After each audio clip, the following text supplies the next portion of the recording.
All right, guys, I am currently 4-0. My last four board member tier package bets on brockpage.com. $1,000 bettors made over $3,600 during that span. And if you want to access today's board member tier package bet, the link for that play is in the description section below.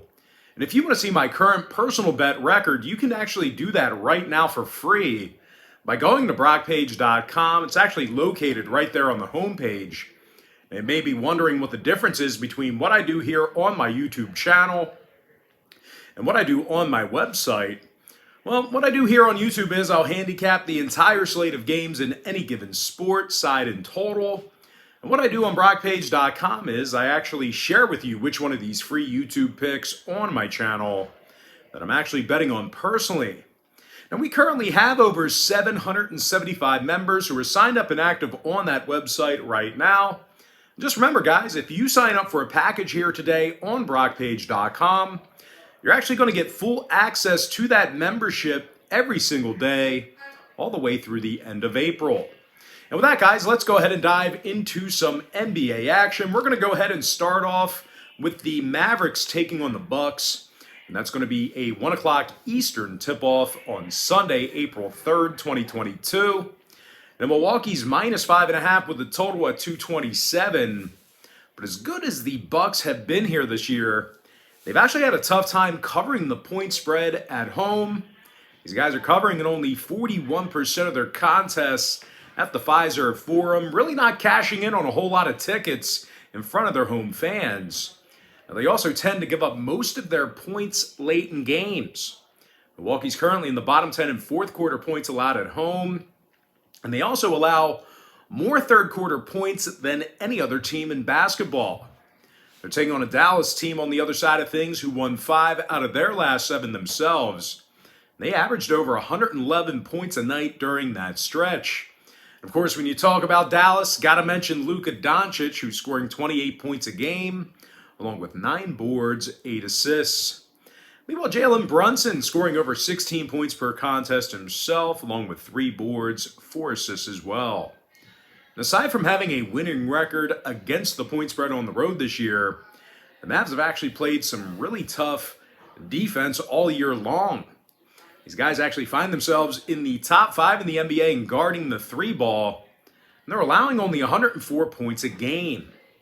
Now, injury-wise, Burke and Brown are out. Kleba is questionable. Meanwhile, for Milwaukee, Giannis, Middleton, and Holiday are listed as questionable for them. Now, total-wise, Milwaukee went 60% to the under in their last 10 outings. Meanwhile, on the other side of things, Dallas saw unders recently with the likes of Utah, Minnesota, and the Houston Rockets. I'm going to go ahead and lean toward Dallas plus 5.5, keeping this one close, and the under 227.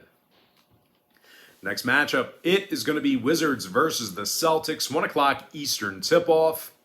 Boston's -13 with the total at 223. Now, the Celtics won 7 out of their last 9 ball games. And they failed to cover only 3 times during that stretch. And when it comes to playing at home, Boston has gone 27-13 at the Garden. They currently lead the NBA in fewest points allowed per contest. Meanwhile, offensively on the other end of the court, it's Jason Tatum, who's averaging over 27 points a game, along with 8 rebounds, 4 assists.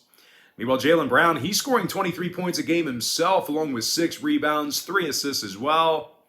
And speaking of rebounding the basketball, Boston's currently in the top 3 in the NBA in offensive boards per game. Now, they're taking on a Washington team who's won just 13 games on the road this year. And they also covered in only 32% of those road contests. Now, the Wizards' biggest issue this season has been their offensive production. Washington is scoring just 104 points a game on the road. And they're also in the bottom 5 in defensive boards away from home.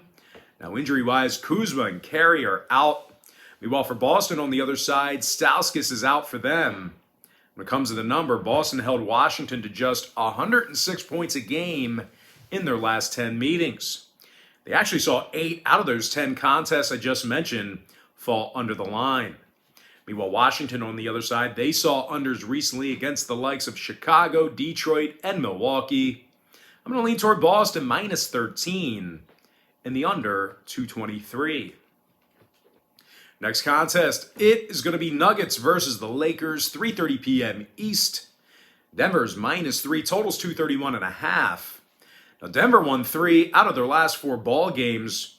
They also have a .600 win percentage in their road games this year. Nikola Jokic, he's scoring over 26.5 points a game, along with 13 rebounds. Meanwhile, Aaron Gordon scoring 14 points a game himself, along with 5 boards. And speaking of rebounding the basketball, the Nuggets are currently in the top 5 in the NBA in defensive boards per game. They're taking on a sputtering Laker team who lost their last 5 straight, and they simply allowed just way too many points.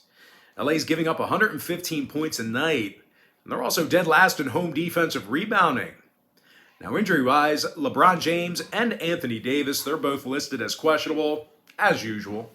When it comes to the total in this one, LA went 6-2 to the over in their last 8 outings. They're also 7-3 to the over in their last 10 meetings with Denver. So if you're into historical trends, you certainly want to think about that one there. Meanwhile, the Nuggets went 80% to the over in their last 10 ball games themselves. I'm going to lean toward Denver -3 and the over 231.5. Next contest I have for you, it is going to be Pistons versus the Pacers, 5 o'clock East. Indiana's -3 with the total at 231.5. But despite being favored by a bucket at home here, the Pacers are in the middle of a 6-game losing streak. And they also won only 3 games since March 2nd. Now when it comes to defensive performance in this one, Indiana's dead last in defending the field goal at home. Now, they're also allowing nearly 115 points a game in the Gainbridge Fieldhouse.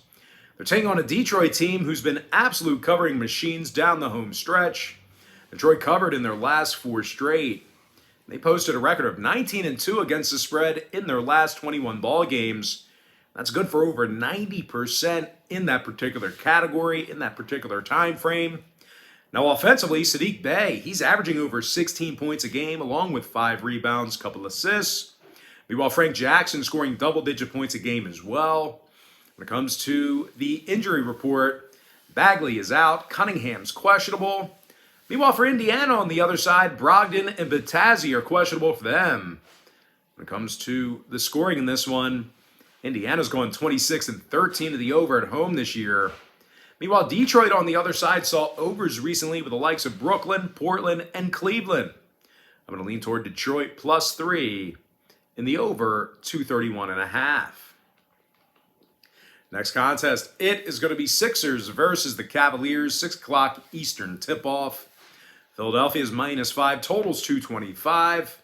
Now, Philadelphia does play their best basketball on the road. They're 25-13 straight up when traveling this year. They're also in the top 5 in the NBA in fewest road points allowed. Now, offensively, Joel Embiid scoring 30 points a game, and he's also averaging 11.5 rebounds. Meanwhile, James Harden scoring 22 points a game with the Sixers. He's also averaging nearly double-digit assists. When it comes to offensive production in this one, the Sixers have actually done a real nice job shooting the basketball away from home. They're currently in the top 10 in offensive field goal percentage on the road. They're also shooting over 82% this year from the stripe.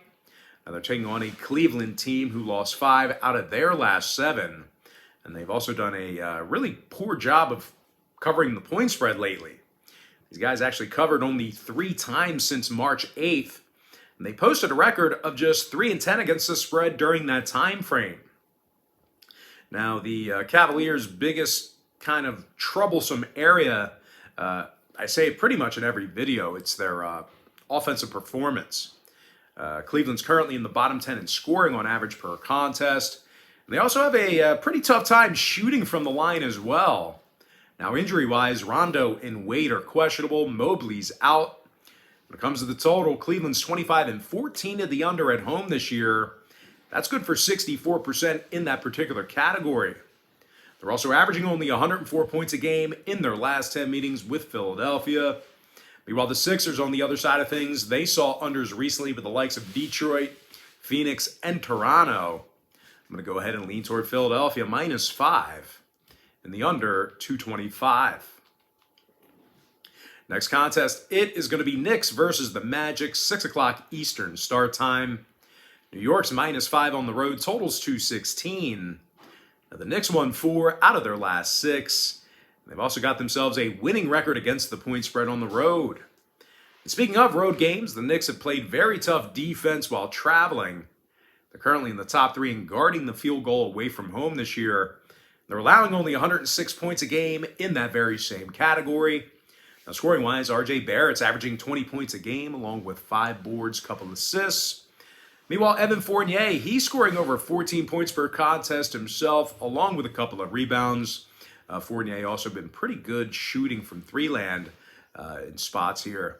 Now, they're taking on an Orlando team who lost their last 5 straight. And they got the W in only 2 ball games since March 11th. And in addition to winning only 10 out of 38 ball games at home this season, Magic also finds themselves dead last in the NBA in home scoring. Now, injury-wise, Carter and Suggs are out. Meanwhile, for New York on the other side of things, Grimes and McBride are listed as questionable. Noel and Randall are out for them as well. Now, total-wise, New York is 6-3 to the under in their last 9 ball games. They're also 70% to the under in their last 10 meetings with Orlando. So once again, if you're into historical trends, you certainly want to consider that there's been plenty of unders between these two teams. Meanwhile, the Magic on the other side of things, they saw unders recently with the likes of Toronto, Cleveland, and Golden State. I'm going to lean toward New York -5, under 216. Next contest, T-Wolves, Rockets, 7 o'clock East. Minnesota's -13.5, totals 243. And even though Minnesota's kind of struggled here recently, they should be able to score about 1 million points against Houston. They're already leading the entire NBA in road scoring. And speaking of offensive production, it's Karl Anthony Towns who's averaging 24.5 points per contest, along with 9 rebounds, 3 assists. Now, Karl's also drilling nearly 42% of his three-pointers. He's been great shooting the basketball from downtown. Meanwhile, teammate Anthony Edwards, he's scoring 21 points a night himself. When it comes to shooting from the field, Minnesota's actually in the top 10 in the NBA in offensive field goal percentage away from home. They're taking on a Houston club who allows more points per game than any other team in the NBA. No real surprise here, the Rockets are also dead last in guarding the field goal. Now, injury-wise, Wood, Schroeder, and Gordon are out. Sengun is questionable. Meanwhile, for Minnesota on the other side of things, McDaniels is out. Beasley is questionable. When it comes to the number in this one, Minnesota went 29-11 to the over while traveling this year. That's good for 73% in that category. Lots of overs from Minnesota away from home. Meanwhile, Houston on the other side of things, they actually saw their last 3 straight get over the line themselves, 23-16 to the over at the Toyota Center. I'm going to lean toward Minnesota, -13.5, and the over 243. Next contest should be a good one. I'm talking about the Heat versus the Raptors, 7 o'clock Eastern start time. Toronto's -2 at home, totals 212.5. Now, the Raptors do have a tough test going up against the Heat here today, but they did get the W in their last 5 straight. They lost only 2 games since March 6th. When it comes to covering the point spread, Toronto's gotten the job done against the number in 10 out of their last 13 ball games. Now, scoring-wise, Pascal Siakam's averaging over 22 points a game, along with 8 rebounds, 5 assists. Meanwhile, Freddie VanVleet, he's drilling nearly 40% of his shots from beyond the arc. He's also scoring 20 points a game. When it comes to defensive play in this one, Toronto's allowing only 106 points per contest in the Scotiabank Arena. Now, they're taking on a Miami team who does a lot of things right themselves. Really can't knock them. I mean, this is a really good basketball team, but Miami does struggle in the offensive rebounding department. As a matter of fact, Miami's in the bottom 10 in the NBA in offensive boards per contest. And speaking of offensive production, the Heat also tend to shut it down late in ball games. They're currently in the bottom 10 in fourth quarter scoring in the NBA. Now, injury-wise, Martin is questionable for Miami. Flynn and Watanabe questionable for the Raptors. When it comes to the scoring, Toronto's gone 21-16 to the over in the Scotiabank Arena. Meanwhile, Miami's gone 62% to the over away from their home court. I'm going to lean toward Toronto -2 in the over 212.5. Next matchup, Blazers, Spurs, 7 o'clock Eastern start time. San Antonio's -14.5, totals 230. Now, the Spurs have played some really good basketball down the home stretch here. They're 6-2 straight up in their last 8 ball games. They averaged 116 points a game during that span. Now, offensively, San Antonio's in the top 10 in the league in home scoring. They're led by DeJounte Murray, who's averaging over 21 points a game, along with 8 rebounds, 9 assists. Meanwhile, Keldon Johnson scoring over 16.5 points a game himself, along with 6 rebounds, couple assists. And speaking of boards, the Spurs are in the top 10 in offensive rebounding per game. Now they're taking on a terrible Portland team who lost their last 6 straight. They got the W just 2 times since February 16th. The Blazers are currently dead last in the NBA in guarding the 3 ball. And in addition to that, they're also allowing nearly 117 points per contest on the road. Now injury-wise, Watford, Hart, and Winslow are out. Meanwhile, for San Antonio on the other side of things, Langford and Primo are listed as questionable. Now, total-wise, San Antonio's 23-16 to the over at the AT&T Center. That's good for nearly 60% in that particular category. Meanwhile, Portland went 21-16 to the over away from their own building. I'm going to lean towards San Antonio -14.5 and the over 230. Next contest, Suns, Thunder, 7 o'clock Eastern tip-off. Phoenix is -14.5, totals 223. Despite laying 14.5 points in this spot here, the Suns are actually going to work without most of their firepower. Booker, Ayton, and Crowder, they're all sitting this one out here today for Phoenix. Now, the Suns also failed to cover in their last 2 straight, and they find themselves in the bottom 10 in the NBA in road offensive rebounding. Now, they're taking on a Thunder team who covered the point spread in 7 out of their last 9. And they actually do a really nice job cashing in tickets at home. As a matter of fact, OKC's currently 23-16 against the spread at home this year. And when it comes to covering the number in all of their games this season, well, OKC's covered in 65% of their contests for the entire year at any location.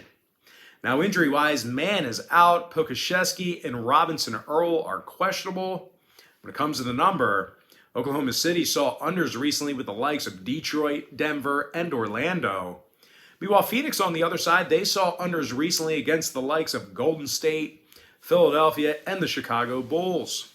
I'm going to go ahead and lean toward OKC +14.5 and the under 223. Next matchup, Warriors, Kings, 9 o'clock East. Golden State's -5.5, totals 222. Now, the Warriors covered in their last 2 straight, and that includes an outright victory over Utah just last night. When it comes to defensive play in this one, the Warriors are in the top 3 in defensive boards on the road. And they also do a real nice job defending in the paint. These guys are currently in the top 3 in the league in defensive field goal percentage. Now, scoring-wise, on the other end of the court, Klay Thompson's dropping nearly 20 points a game, along with 3 rebounds, couple assists.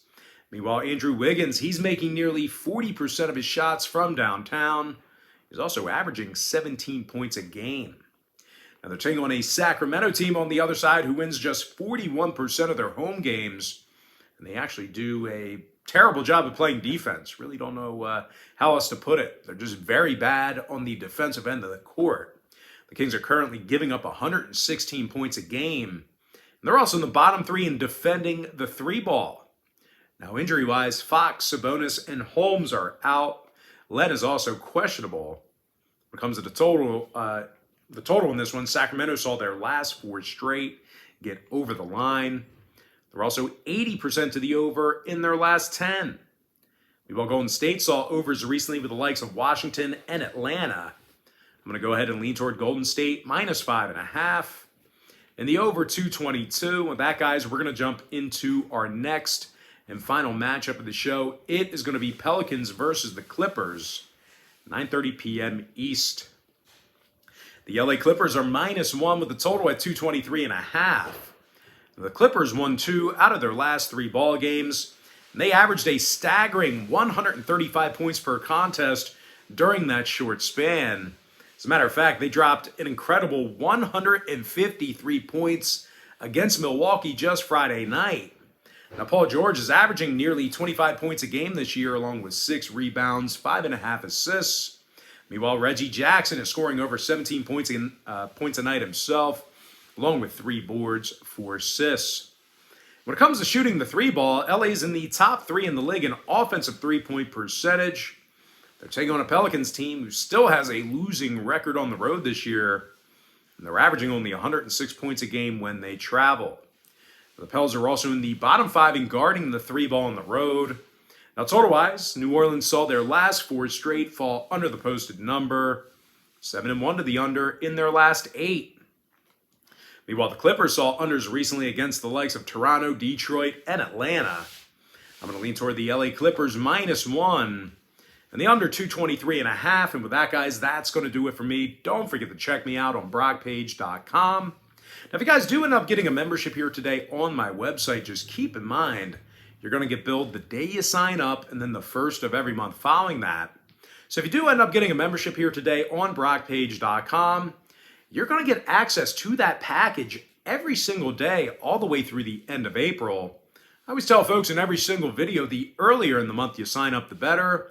And guys, if you want to get access to every single bet that I give out on that website, you're going to want to think about signing up for my board member package. Not only do board members get access to the board member tier bet itself, you also get access to every single package that I offer on that website all the way through the end of April. It's an all-inclusive package, and I'll tell you what, we are red hot right now in that board member tier itself. We're hotter than a pistol right now. But regardless of that, guys, most importantly, I got to thank you for joining me right here on YouTube. Really hope you enjoyed all this great free content, all this great free information. And with that said, guys, happy Sunday to you. Best of luck to you. And I look forward to seeing you later on today on my website at BrockPage.com.